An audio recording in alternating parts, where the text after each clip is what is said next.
Coming up, we're going to have a quick discussion of our thoughts on the brand new live-action Aladdin movie on this episode of Always Crowded Theme Park News.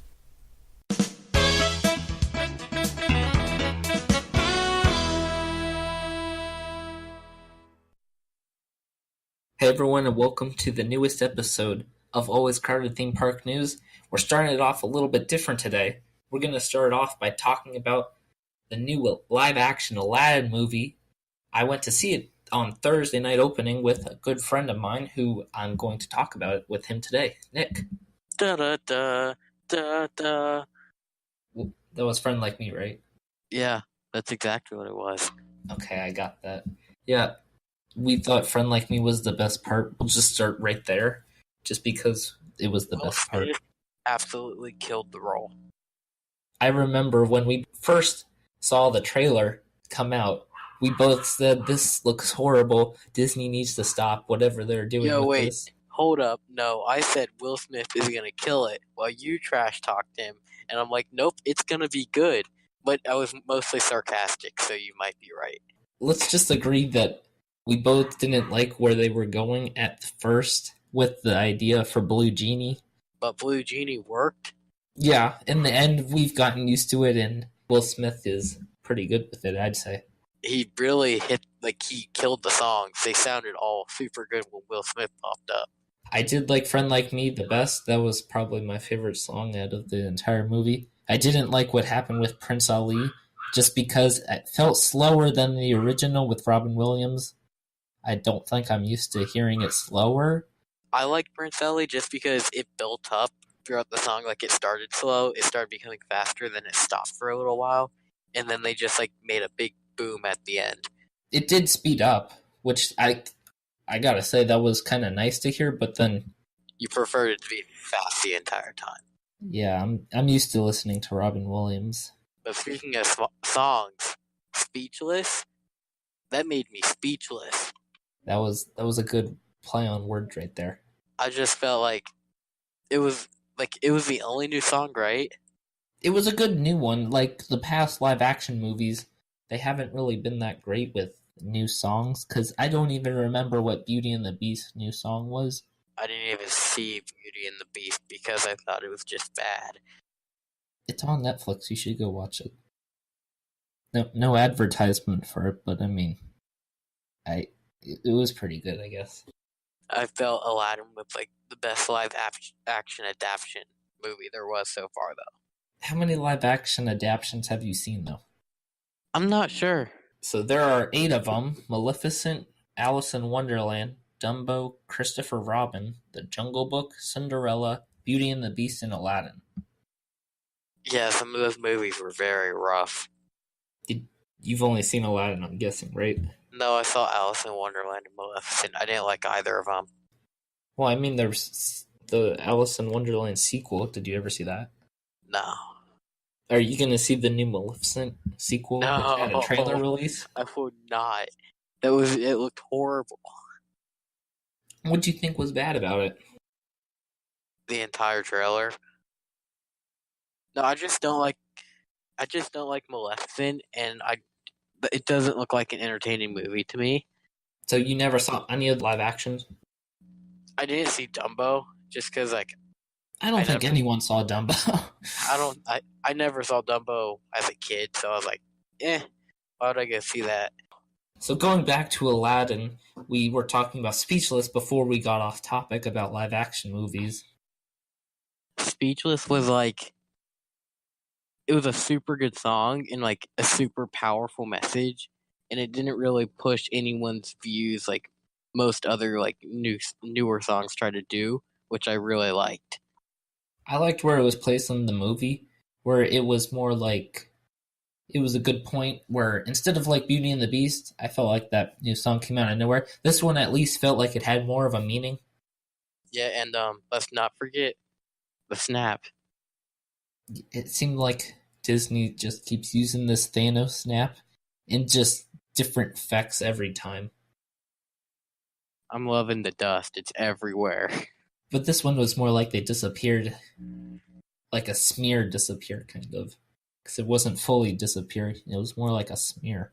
Yeah, and it looks super clean.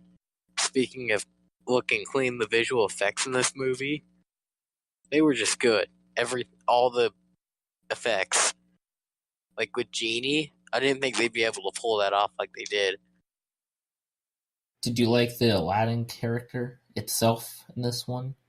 I think he was okay. I think they could have casted better, but he wasn't bad. Did you feel the same way for Jasmine at all? I think they got Jasmine perfect. And then Genie perfect, right? Genie and Jasmine were perfect. Aladdin could have done better. And then there's Jafar. It's not that I don't like who they casted as Jafar, it's more of he just doesn't feel right. It was bad. It was really bad. They could have picked better. Someone told me, what if they made Caitlyn Jenner Jafar? He looked exactly like. Oh, jeez. And I'm like, oh no. And then they showed me a picture, and I'm like, oh. There's an actual picture on the internet out there of that? Yeah. I don't know if that's a good thing. That'd be really bad, but really funny. But no, I didn't. I think the casting was okay, but the character was just. They didn't do it right. Problem I had with it, he seemed okay as Jafar, like, he knew what he was doing, and as in Jafar in the original, but then I just felt like he was just not very good, especially at the end, where he turned into the genie for, like, I want to say 1 to 2 minutes. Not even that. No, I don't think Jafar was that good of a character. He was kind of boring, and he looked too good. Do you think that ending, that fight scene, was pretty good? Because, in my opinion, I didn't like that at all. I felt like it was really short. Just of them flying on a carpet from a bird and then beating the Jafar real easily by saying, "Oh, you're a genie now. Now you gotta go in your lamp." And that's it. I really wish there was a little bit of like action other than just the bird chase. I think there was more action in the original than this. Yeah, but at the same time, just because the original was cartoon, it was easier to make those effects. Because it's like live action would make like it wouldn't seem believable. I guess, but then Genie's not believable. I still love the character as Will Smith as Genie, but I didn't think it was that believable.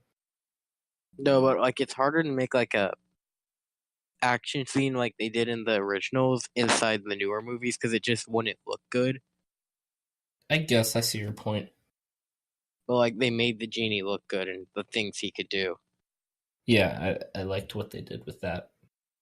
Did you like the new addition of Dahlia? I think Jasmine's servant. I think I said that right. I thought that was a really good twist just to like make the movie a like enclosed story. She wasn't in the original, but did you like her? Do you think she was necessary? She gave Genie more of a reason to want to be free. Cause like Aladdin could have like saw Genie, oh he just wants to be free, he doesn't really care. But in this movie, he had something to care about, and that's like his main push for wanting to be free after meeting her. Do you think it was a smart move for him to want to become human and become human at the end of the movie? Yeah. I like that he became human because like it sort of made him more of a likable character. Like he wanted to lose his power so he can go and be with that girl instead of just, oh, I just want to be freed. Gotcha. Because it put more of a story into his place than just being the magical blue guy flying around granting everyone's wishes.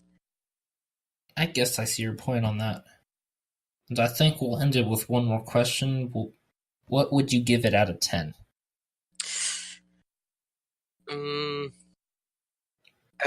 Okay, I'll give it 2 scores. As like Go for it.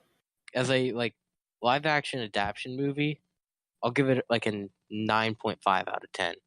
Wow. That's really high. As a movie, like between a 7 and 8. As a Disney movie, what would you give it for a Disney rating?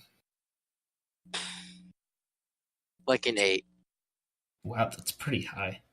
I enjoyed it a lot. Like I sat there, like I've seen the original so many times, and I still sat there interested the entire time, even though I knew the outcome of the story. Which that's kind of crazy. Yeah, I think for me at least, I'd give it more of a 6 or 7, and only because Jafar. no, yeah, Yeah. I can't get over the fact that they didn't have Red Jafar and Red Genie at least, and I just wanted that, but then they didn't. Which that's not the reason I lower it so low. I felt like it just didn't capture the same magic, I guess you could say, Yeah. as the original did. It was still a really good movie. It just felt like they didn't capture the exact magic that the first one brought to the audience. I think parts of it did. Like Friend Like Me did. Yeah, absolutely. Friend Like Me, that was where I think the most magic, for me at least, was there in the movie. But then there were some parts that just dragged and seemed like, eh. Yeah, but usually those parts had Will Smith like making his own crap, and it was fun to watch Will Smith become this giant meme on screen. All right. Well, thanks for coming on. Anytime.